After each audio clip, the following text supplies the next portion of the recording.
It is great to be here. It's been such a rich discussion already. I'm thankful for the presenters and the panelists and Dr. Allen for inviting me out here. This is actually not the original time that I was supposed to be here. I was supposed to be here in September for a lecture to begin the whole year on City of God. I don't know if you remember, but Florida's color on that COVID map was really dark red. Kids couldn't get vaccinated yet, so I contacted Dr. Allen and said, if something happens to my kids because I go out in these conditions, I'm pretty sure I'm going to regret that and not have a happy life at home. So I'm really thankful that I'm able to be here finally to speak on this topic. As a little bit of background, this lecture is coming out of a book project I'm working on right now that's called Christians Among the Corrupt, Augustine, the Challenge of Immoral Communities. And so the question is, what do you do as a Christian when the people around you drive you nuts, whether those people are non-Christian or especially Christian? I think there's a question a lot of us are asking right now. People who are disappointed, frustrated with the church, with other Christians, what does it mean to be faithful and to remain, to not just deconvert, to not just deconstruct everything, but to remain faithful? Augustine has a lot to say about what it means to live in a very corrupt world. And he has a lot to say about church unity. He has a lot to say about society and politics. And so there's a kind of political theology component about it, but an especially ecclesiology component about it, where I'm asking social and political questions about the church, in particular issues of race. How do we wrestle with questions of Christianity and race in light of an Augustinian framework? So that's where this paper is coming out of. This is a treatment in particular of Augustine's political ethic, but it's aimed toward this broader question of what does it mean to be a faithful Christian in the context of corrupt societies, corrupt churches, especially when we ourselves are corrupt and we're surrounded by corrupt Christians. Reinhold Niebuhr famously described Augustine as the first great realist in Western history. On Niebuhr's account, idealists are subject to illusions about social realities, whereas realists are characterized by the disposition to take all factors in a social and political situation which offer resistance to established norms into account, particularly the factors of self-interest and power.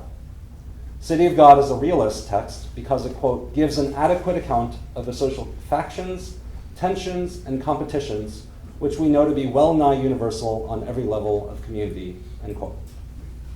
Niebuhr especially praised Augustine's identification of self-love as the engine of human behavior. This diagnosis enabled Augustine to perceive the relentlessness of humanity's violence and the inadequacy of education and idealism to establish justice. So the idea is just, bad things are in the world, we just have to teach better. And Niebuhr says, no, you need actually more coercive mechanisms to stop injustice than just teaching. Augustine's political vision focused instead on establishing the most tolerable form of peace and justice under conditions set by human sin, and leavening the city of this world with a love of the city of God. For Niebuhr's Augustine, love is the ordering principle of social and political relations, but calculations of justice are necessary to define our mutual responsibilities as exactly as possible. Quite a lot of this last couple paragraphs was quotations from Niebuhr. I didn't feel like saying quotation, unquotation, but that's his specific wording, that love is our ordering principle, but we have to calculate according to justice to figure out what we can actually do. Niebuhr's Augustine thus mirrored Niebuhr himself. Thus, though Niebuhr was not a scholar of Augustine, his depiction of Augustine continues to shape assumptions about Augustine's political ethics. Since Augustine was a realist about the earthly city, it is thought, he must have been a realist about the heavenly city, too. If the earthly city is driven by lust for domination, the heavenly city must combat the earthly city with equal force. On this reading, Augustine was not a softie. He recognized the hard realities of a broken world, and he affirmed the duty of Christians to exercise violence against the violence of others. This perspective fueled Augustine's support for war, capital punishment, and torture. In what follows, I'm going to offer an alternative reading of Augustine. I agree with Niebuhr that Augustine has a realist understanding of the earthly city, and that he approves coercion to combat the domination of others. But I do not think his ethic for the heavenly city is realist, at least not on Niebuhr's terms. For Augustine, the Sermon on the Mount is not an impossible ideal, nor does public office legitimate alternate principles of morality. Augustine affirms the same ethic for Christians in their capacity as public officials as he does for their personal lives. Christians may not revise their ethics according to the exigencies of lived realities. Christians must submit to God's law regardless of consequences and regardless of social or political status. In these respects, Augustine is not a political realist, but an idealist. This presentation will advance my thesis in 4 parts. The first treats Augustine's defense of coercion, the central concern of his political agenda. The second addresses other forms of coercive violence, including slavery, war, and capital punishment.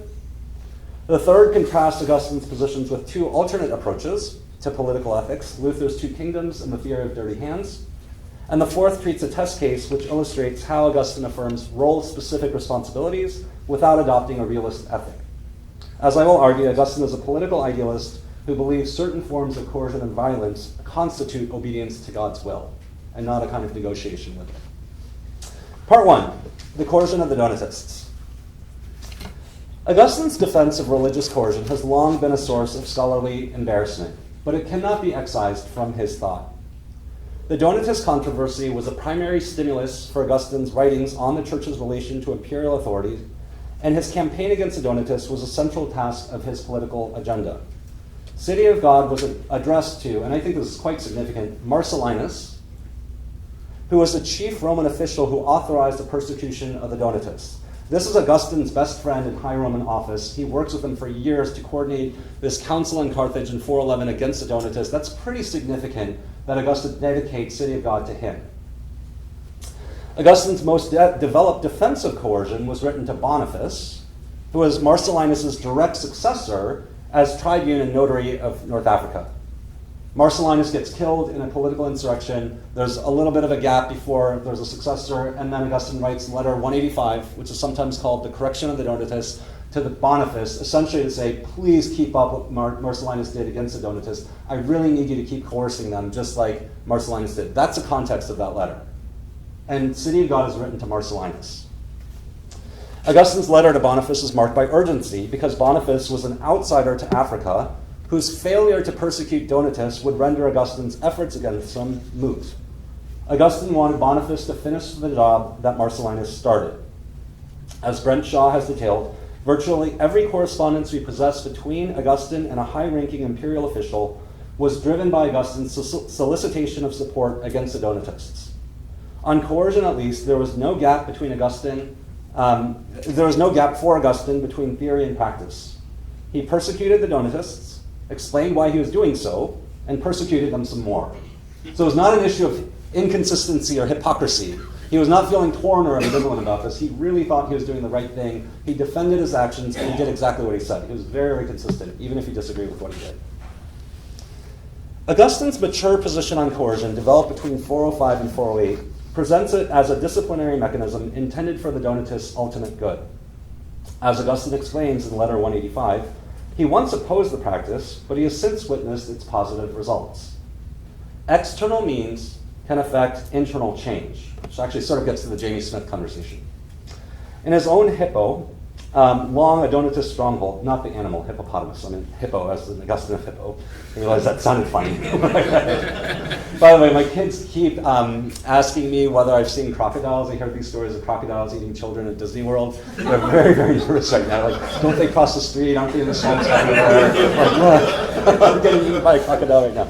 Okay, in his own Hippo, the Roman African city, long a Donatist stronghold, scores of former heretics have poured into the Catholic fold, including many who had wanted to reconcile with the Catholic Church, but feared doing so because of potential Circumcellian retaliation. Circumcellians were sort of a mercenary group of Donatists who were attacking Catholics, and so Augustine's saying people would have converted if it weren't for these people committing violence against Catholics. Coercion, for Augustine, is a kind of discipline, the sort that a father might inflict on a child, and equally lenient. It aims for correction, not punishment, and certainly not death, which would eliminate the possibility of Donatist repentance. Harsh measures might also afford the Donatists an opportunity to boast in their persecutions, a habit that annoyed Augustine to no end, since, as he kept saying, the gospel calls blessed only those who are persecuted because of righteousness. You're not a martyr if you're persecuted because of your sin, which is what I'm doing. I'm persecuting you, but you're sinful, so you don't count as blessed. according to the Beatitudes, which we did earlier today in the daily office. As a shepherd who pursues wandering sheep, or a doctor who combats a patient's fever, imperial force seeks to eradicate Donatist error, not the Donatists per se. Sarah persecuted her maidservant, Moses chastised his people, and Jesus knocked Paul to the ground so that this fierce persecutor of the church might become its builder, right? On the road to Damascus, Jesus appears, he knocks Paul to the ground. That's like discipline. The apostles did not appeal to emperors for the church's protection, but this was because the prophecy that kings would turn to God had not yet been fulfilled, which you see prophesied for Augustine in Psalms 2 and Psalm 72. Now the church, after Constantine, can both invite and compel people to enter the church. Quote, the emperors command what Christ also commands, because when they command something good, Christ alone commands through them, end quote. Scholars have divided on the internal consistency of Augustine's position on religious coercion. Herbert Dean argued for a contradiction between Augustine's general view of civic government and his support for imperial force against the Donatists. The state is a concession to the fall intended to accomplish limited earthly goals by threats and punishments. Only Augustine's overzealousness could explain why he assumed such a blunt tool to control inner religious convictions. That's Herbert Dean's argument. Robert Marcus and others have sought to defend the coherency, though not the conclusions, of Augustine's arguments. On Marcus's account, Augustine's desacralization of Rome and his understanding of the state as a neutral place tended to render the two cities invisible and to reduce institutions to individuals with different ultimate allegiances. So Marcus essentially has a political liberal reading of City of God, which I think is wrong. Since the church resisted this atomization more than the state, Augustine viewed Christians with imperial power primarily as members of the church and not the state, and thus presumed Christian statesmen should act from religious and not civic duty in public office. As Marcus surmises, if Augustine had developed a more robust understanding of the state, he might have avoided the tension between his vision for a pluralist society and his support for religious coercion. But Augustine's propensity to view the state as a collection of individuals, including some Christians who happened to hold city office, resulted in both his secular theology of society, that's Marcus's term, secular theology of society, and his defense of religious coercion. So again, going back to some of the comments you made about sacred versus secular. My account proceeds from a different starting point. The controversy with the Donatists taught Augustine the impossibility of avoiding converse with evildoers, even to the point that they might share in sacramental communion with known sinners, like Jesus did with Judas Iscariot in the breaking of bread, in the inauguration of communion. Right? Augustine points to that as an example of how you'll never get sinners out of your midst, and it doesn't compromise Eucharist if you have sinners in your midst, because Judas did not mess up the Lord's Supper when Jesus instituted it on Maundy Thursday. The duty of Christians in such situations is not to break fellowship, but to retain their integrity within a corrupt community and to challenge those who sin. The situation with those outside the church is different, in that Christians do not share communion with non-Christians. We don't break bread Eucharistically with Roman pagans, right? Yet here too, Christian fidelity does not dictate separation from sinners, which is just as impossible outside the church as it is inside it. Within certain bounds, Christians may participate in the earthly city. This participation does not reflect ambivalence between ecclesial and civic identity. Like, oh, I'm sort of a Christian, I'm sort of a Roman. Christians reside in Babylon. They are in exile in Babylon. Their home is in Jerusalem, and they're called never to forget their roots. They contribute to Babylonian life as exiles in a hostile land, longing to return home and dissenting from practices that violate their Israelite identity, sometimes at personal risk. Like people like Daniel or Esther, right? They could participate in some ways, but then sometimes they had to put their lives on the line when they're living under exile in a colonialist situation. Still, while they're in Babylon, Christians will pray for and promote the peace of the earthly city, quote, because in its peace is your peace, Jeremiah 29:7.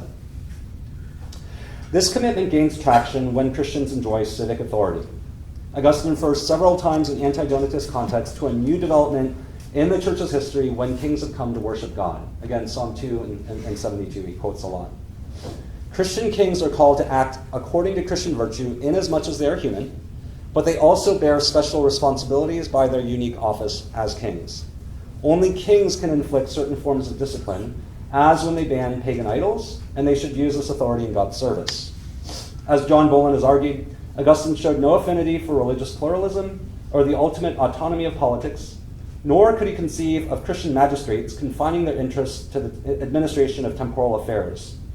Restricting Christian rule in this manner would be to reject distinctly Christian political activity as such, as well as the possibility that grace might transform the political sphere. The earthly city's futile pursuit of private gain results in endless division, rendering the community helpless to secure even the material goods it seeks. By directing the earthly city toward proper worship, Christian rulers embody earthly communities' best hope for the just ordering of civil relations and its concomitant temporal benefits. Christian governance over non-Christian political communities does not intend the suppression of civic freedom, but the provision of genuine goods that non-Christians seek but cannot secure. So that's Augustine on coercion. Part 2 is slavery, war, and capital punishment, and sort of torture. I had to cut that out because of time, but that would be in the normal section.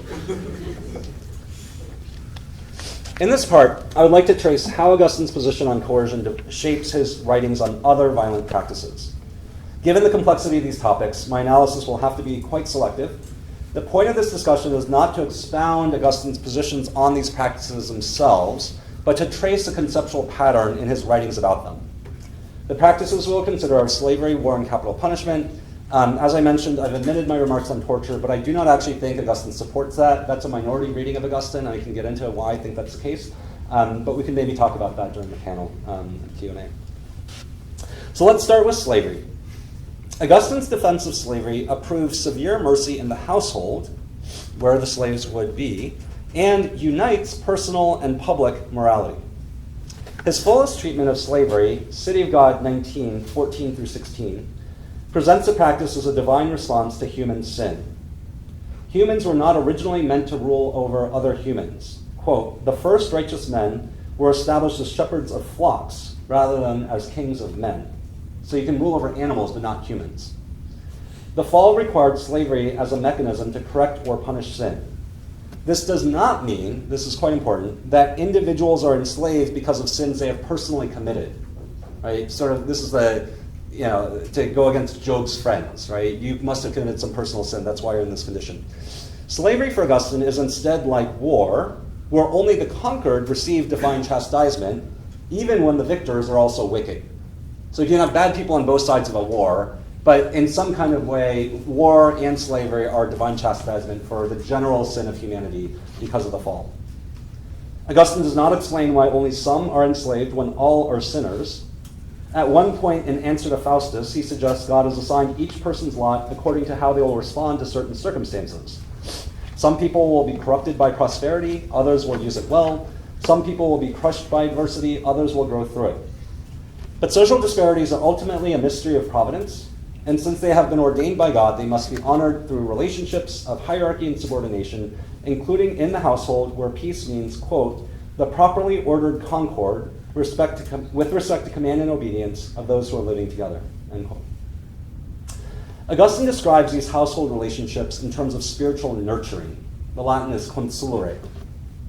Those who command, as in husbands or parents or masters, nurture those under their authority, while those who obey, namely wives, children, and slaves, are nurtured by their superiors. For the Christian pater familias, the father of the household, this authority takes a form of service oriented toward the good of his subordinates, no less for his slaves than for his children. He will promote Christian worship and obedience among both groups, children and slaves, correcting them with words and physical punishment as appropriate. In disciplining his children and slaves, the father's goal is not domination. He is assisting them toward their heavenly home, where relationships of command and obedience between humans will no longer persist. Hierarchy and subordination between humans are temporal realities necessary because of the fall. Disciplinary love remains a way of social and political life now until the eschaton, though, even within the household. Augustine's defense of slavery reflects the same conceptual core as his defense of coercion. Human sin requires disciplinary mechanism to promote our spiritual good. The use of imperial force against Donatists is an expression of love aimed at their salvation. So too, the verbal or physical discipline of the master is a tool to ensure a slave's eternal reward. Though we might distinguish between the public exercise of force against the Donatists and the private exercise of force against slaves, Augustine recognizes no moral difference between these contexts. As City of God 1916 states, this is the very end of that chapter, the same principles apply for both domestic and civic life. The household is a building block of the city, and the order of the household should resemble the order of the city. Household and city operate according to the same authority structures, the same dynamics of mercy and justice and disciplinary correction. Coercive force is required in domestic as well as civic affairs. Our second topic is war. This is a really complicated topic because, arguably at least, and against common understanding, Augustine does not have a developed position on war. Augustine never wrote a treatise on war. His writings on war are scattered and fragmentary, and his influence on just war theory has been greatly exaggerated. As Philip Wynne has argued, the idea that Augustine founded just war theory is only a century old, and it was a fiction of early 20th century Catholic pacifists responding to the First World War. It's a very, very interesting historiographical story here. Augustine was not even implicitly associated with the theory of just war until the 12th century, 800 years later. And even this association did not identify him as the father of just war theory. In general, Augustine hated war.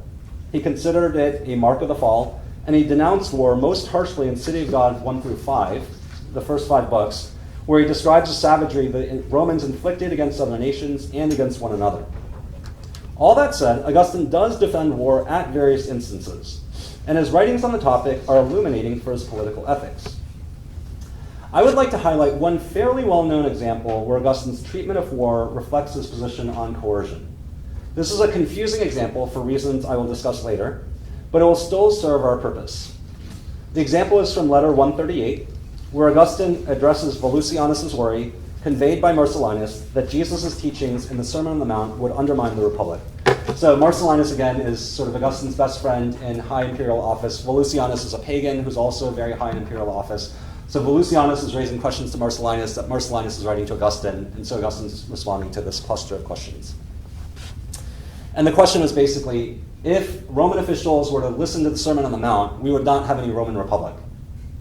Jesus commands his disciples to turn the other cheek, to go the extra mile, and to give one's cloak to the person who asks for a coat. Would this require Rome to permit the plundering of its provinces? Augustine's response defends the compatibility of Christianity and violence. His conclusion thus matches what we might expect from an alleged Christian realist. Yet the content of his response reveals a strategy for interpreting the Sermon on the Mount quite distinct from modern approaches. Just war theorists commonly claim that Jesus' commands apply to personal relationships and not to politics and statecraft. Augustine claims that Jesus was not speaking literally in the first place. On this matter, he appeals to the actions of both Jesus and Paul. Jesus was slapped by a high priest in John 18:23. What did he do? He did not turn the other cheek. He instead demanded an account for the official's behavior. I mean, we just celebrated this, right, for Maundy Thursday and Holy Week. In Acts 23, 3 through 5, Paul was slapped by a high priest. He didn't turn the other cheek either, just like Jesus didn't, and he called that official a whitewashed wall. Then he realized he shouldn't have, but his first reaction was, "You're a whitewashed wall." As Augustine concludes. I sometimes get used to Augustine. Just kidding. As Augustine concludes, the Sermon on the Mount does not command total passivity. It asks us to love our enemies internally, even if we have to exercise force against them externally. That's a pretty classic distinction in Augustine between the internal and the external. Indeed, Augustine argues, Jesus' teachings align with the Romans' own values. Cicero praised Julius Caesar for his forbearance. Sallust attributed Rome's growth to the magnanimity of its rulers. Both perceived the importance of civic harmony for the strength of the Republic. Adherence to Jesus' commands would, quote, establish, consecrate, strengthen, and increase the state far better than Romulus, Numa, Brutus, and those other illustrious men of the Roman nation have, end quote. So if you followed the Sermon on the Mount, the Roman Republic would be even stronger and bigger, is what Augustine says. The difference is that Jesus' commands would benefit Rome in eternal as well as temporal affairs. As Augustine continues, benevolence sometimes requires severity. A father chastises his son out of love and for the child's well-being. So also, Christians have to do many things, quote, even against the will of the people who need to be punished with a certain kind of harshness for we have to consider their benefit rather than their will, end quote. War is a sign of divine chastisement, and it represents God's kindness, not vengeance. It's far better to receive correction for sin than to indulge in luxury, idolatry, theater, and harshness toward the poor. Quote, if God allows these to flourish, then he is more seriously angry. If he lets them go unpunished, then he punishes more severely, end quote. Thus, Christians may pursue war so long as their goal is benevolent. The Sermon on the Mount does not forbid violence. Quote, for good men wage war, good men wage even wars with mercy, if this were possible, in order that by taming licentious passions they might destroy these vices that a just empire ought either to wipe out or suppress, end quote. For our purposes, there are two features to notice about Augustine's argument. The first is, again, the identity assumes between the ethics of personal life and the standards of public office. There's not one set of principles for private lives and another for public officials in their capacity as officials. The Sermon on the Mount applies to both contexts, where all are called to demonstrate both justice and mercy, both benevolence and severity. The second is Augustine's appeal to disciplinary love. We have already witnessed this theme in Augustine's treatments of coercion and slavery, and it appears again in Augustine's treatment of war. Love cannot always be gentle. Sometimes it must be severe. In war, as with coercion and slavery, authorities inflict discipline on others for their spiritual good. Okay. As I mentioned, Augustine's discussion of war in Letter 138 is somewhat confusing. As we turn to our third topic, capital punishment, I would like to explain why. Reflect for a moment on the difference between Augustine's discussion of war and his positions on coercion and slavery. Though Augustine defends coercion and slavery as practices, he encourages mildness in both spheres. Disciplinary love legitimates harsh tactics, but it also limits their harshness. So the Donatists can be fined or lose their inheritance rights, but they cannot be tortured or executed. The same applies to slaves who might need moderate corporal punishment, as would be appropriate for one's own children, but not severe physical abuse. The difference with war is that it involves killing people. It's not clear how you can love someone you are killing, or how they will benefit spiritually from being physically put to death. So far as I can tell, Augustine does not address this difficulty, and he rarely presents war as an act of love in the first place. The letter we have considered is an exception. We should therefore not read too much into it for Augustine's position on war, which again, I don't think he really developed. For our purposes, the letter is most interesting for how Augustine applies the Sermon on the Mount beyond personal relationships to the public act of war. The conceptual pattern is identical to what we have seen elsewhere, even though the application in this instance does not work very well. A more coherent instance of Augustine's strategy can be seen in his writings on capital punishment, where Augustine confronts actual situations where someone's life is at risk. These writings, I think, are a better source for Augustine's position on state-sponsored killing than the example we have considered from Letter 138. As Robert Dodaro has shown, Augustine in principle approves public officials' authority to wield the sword. But he opposes a death penalty in every instance where he knows someone is at risk, even in cases where Donatists have been accused of brutalizing Catholic clerics. Consider Letter 153, where Augustine defends an earlier request that Macedonius pardon a condemned person. Augustine considers it his responsibility as a bishop to intercede on behalf of others, even when they are guilty and there is no guarantee that they will repent. As he acknowledges, this task differs from the duties required of prosecutors, judges, or defense attorneys.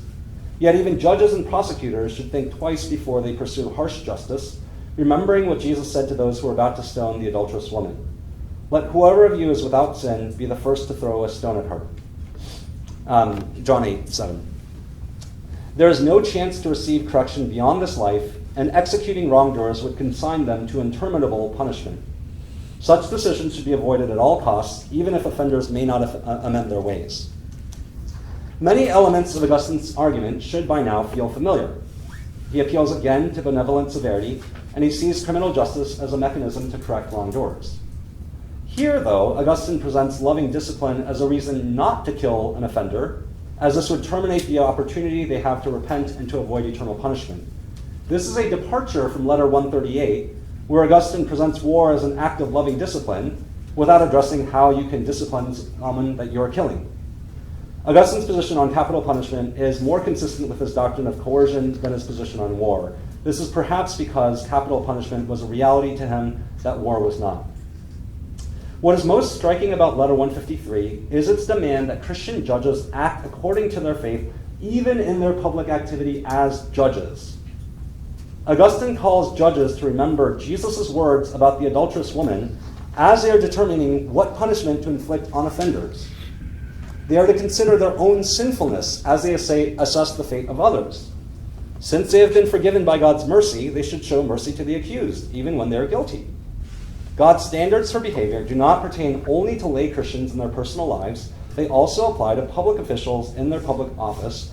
In all situations, Christian authorities are required to act from their identity as Christians, according to Christian principles, and not from other considerations. All right, in the interest of time, I'm going to abbreviate this third section. I might just do a bit of Luther. Maybe I'll just briefly say what I was going to say about theory of dirty hands. But I think you see Augustine's position more clearly when you compare him with a couple of alternatives. And one is Luther's theology of the two kingdoms, and the other is this idea of dirty hands. Luther's temporal authority, published in 1523, follows Augustine in distinguishing between two categories of people: those who belong to the kingdom of God and those who belong to the kingdom of the world. Yet he also ascribes to those communities two different kinds of authority, which Augustine does not. For Luther, true Christians are governed by the Spirit and require no additional authority. They are few and far between, so God has also ordained another government, characterized by laws and the sword, to restrain the evil of wicked people. These two authorities, the spiritual and the temporal, must be sharply distinguished. The former applies only to Christians, it generates righteousness, and it is characterized by the peace and forgiveness Jesus commands in the Sermon on the Mount. The latter applies to non-Christians, does not produce righteousness, and relies on violence and coercion to restrain external wrongdoing. Christians do not personally need temporal authority, but they promote and submit to it for the sake of others, as an exercise in loving neighbor. In their relationships with each other, Christians follow the Sermon on the Mount and do not avenge wrongdoing. In their service to the world, Christians are free to wield the sword.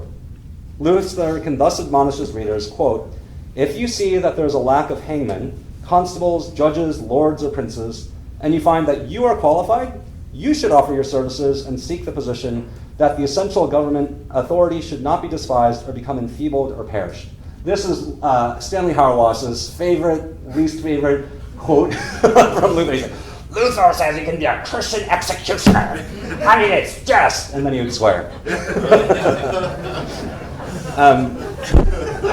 I love him deeply. I don't agree with him everything, but I think there's a question there that's interesting. For Luther, basically, a Christian has to wear two hats. You wear one hat as a Christian in your personal life, another hat as whatever your office is. This applies to parents who have a duty to defend their children, to soldiers who slash and kill, quote, "in all good conscience," and to Christians as such, since all Christians exist in relation to others to whom they bear a certain responsibility, whether as authorities, subordinates, or equals. I'll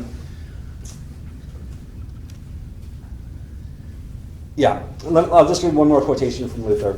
"When a Christian goes to war, or when he sits on the judge's bench, punishing his neighbor, or when he registers an official complaint, he is not doing this as a Christian, but as a soldier or a judge or a lawyer." He is not doing this as a Christian, but as a soldier or a judge or a lawyer. That is not Augustine at all. That's really not Augustine. At the same time, he keeps a Christian heart. He does not intend anyone harm. It grieves him that his neighbor must suffer grief. So he lives simultaneously as a Christian toward everyone, personally suffering all sorts of things in the world, and as a secular person, maintaining, using, and performing all the functions required by the law of his territory or city, by civil law, and by domestic law. Augustine agrees with Luther that humanity has been divided into distinct communities, the heavenly and earthly cities. He sees temporal government as a response to the fall that requires violence by public officials. He also distinguishes between external appearances and internal motivations to explain how Christians can inflict violence on others while still loving them. Yet he still affirms only one moral standard for both public and private life, and he believes the standard should influence the governance of Christian rulers. Christians do not abide by one ethic as citizens of the heavenly city and by another as citizens of the earthly city. They are not citizens of the earthly city, period. The two cities are exclusive communities. They either go to heaven or they go to hell.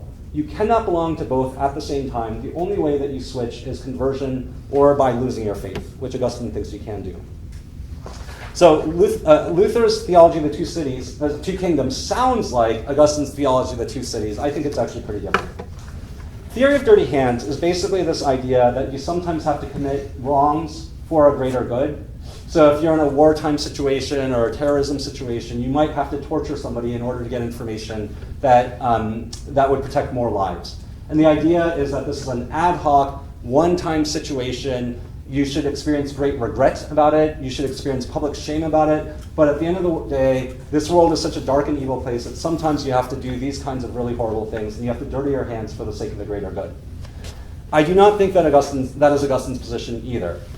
Because when he talks about war, when he talks about capital punishment, he thinks of it just sort of as a normal thing that the state would do, as opposed to this existential moment of heroic moral valor where you take upon yourself the guilt of this whole community on their behalf. That's not the way that Augustine treats this.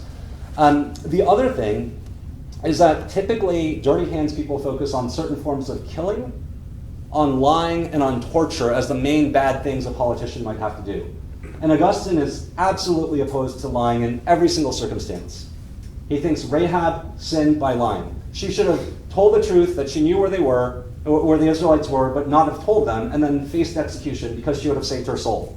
The Hebrew midwives, they should have been willing to die when they told the truth about what they were doing with the children. They did a good thing by saving the Israelite children, but they did a bad thing by lying in every circumstance. And Augustine does basically address the question of, what if a Nazi comes to your house and asks you if you're harboring a Jew? You say, I am. Well, you don't have to tell the full truth, but you're not allowed to lie. So you can just keep your mouth shut. And the reason is because earthly life, you're going to die anyway, whereas lying affects your soul. So oddly, Augustine has a bigger problem with a white lie than he does with war. It's really interesting. You can't tell a white lie at all. Whereas war, in some cases, he thinks is justified. Capital punishment, in principle, he legitimates. Torture, I don't think he really does, but we can talk about that. But white lies, never, never okay. That's not dirty hands. You're never allowed to sin. Because if you say that there's a just lie, essentially what you're saying is that there's a just sin. And a sin is what is unjust. So how can you have a just unjust thing? It's a contradiction in terms. There's no lying whatsoever under any circumstances. That's not the theory of dirty hands. I don't think Augustine is either two kingdoms or dirty hands. Let me turn finally to section 4, role-specific morality, and give you a test case. My interpretation of Augustine might seem to suggest that he denies role-specific responsibilities entirely, by which I mean certain people are allowed to do certain things that other people aren't. So it might sound like I'm saying that he denies that. That's not actually the case. Augustine does restrict certain responsibilities to particular authorities. My argument is that he does not ground this position in the strategies we have considered in Niebuhr, Luther, or the dirty hand theorists. This test case that I'll present will clarify how Augustine distinguishes between what is appropriate for rulers as opposed to normal citizens. As I will argue, the determining consideration for Augustine's role-specific distinctions is differences of authority and not of morality. So our test case is on your handout. It's letter 185, which is Augustine's correction of the Donatists. And Augustine is going to defend the coercion of the Donatists by appealing to the example of the Old Testament kings. How then do kings serve the Lord with fear except by forbidding and punishing with religious severity actions done against the Lord's commandments? For he serves in one way because he is a man, and he serves in another way because he is king. Sort of sounds like Luther. Is that where he's going? For because he is a man, he serves him by living a life of faith. But because he is also a king, he serves him by upholding with appropriate force laws that command what is just and forbid what is unjust. In that way, Hezekiah served God by destroying the groves, the temples of idols, and the high places erected contrary to the commandments of the Lord. In that way, Josiah served God by also doing the same sort of actions. In that way, the king of the Ninevites served God by compelling the whole city to placate the Lord, from Jonah. In that way, Darius served God by entrusting the smashing of the idol to the power of Daniel and by throwing Daniel's enemies to the lions. In that way, Nebuchadnezzar, about whom we have already spoken, served God by forbidding with terrifying law all those living in his kingdom to blaspheme against God. Kings then, insofar as they are kings, serve the Lord when they do those things to serve him that only kings can do. At first glance, this passage might seem to establish different moral standards for individual Christians versus Christian kings.